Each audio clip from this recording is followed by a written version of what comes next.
written a number of different genres, and my dad, growing up, he liked sci-fi and he liked fantasy, but he was really into westerns, and it was never something that I much enjoyed as a kid, the shows or the books.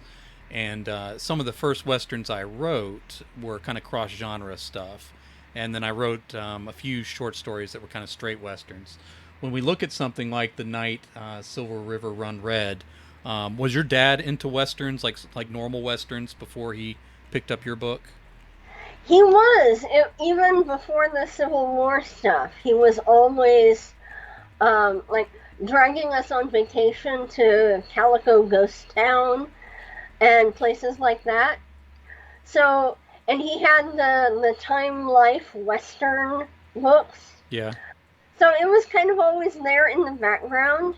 And I'd written a few other Western horror type things before because I'm I'm really into exploring historical eras.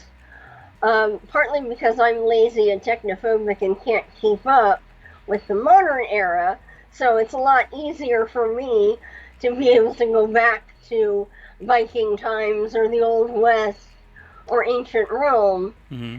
than it is to try and hassle my way through, cell phones and all that.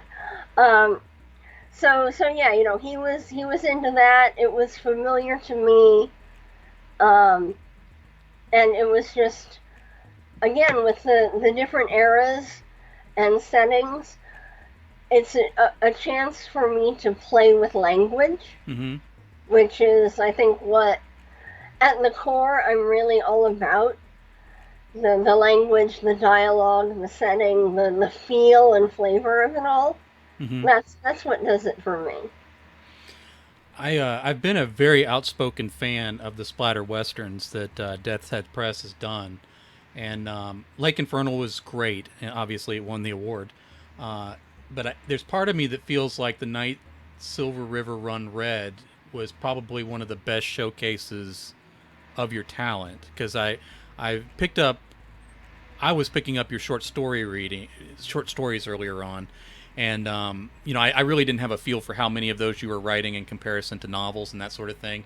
And I always felt like that what you produced in the short stories was really sharp and unique. And I was always waiting to see, okay, is there a novel that she can do this in, like a longer work? And like I said, Lake House Infernal was great, but I really felt like that the Night Silver River Run Red was just that moment where all of it kind of blew out. Like this is the thing I could hand somebody and say, okay, this is what Christine Morgan can do.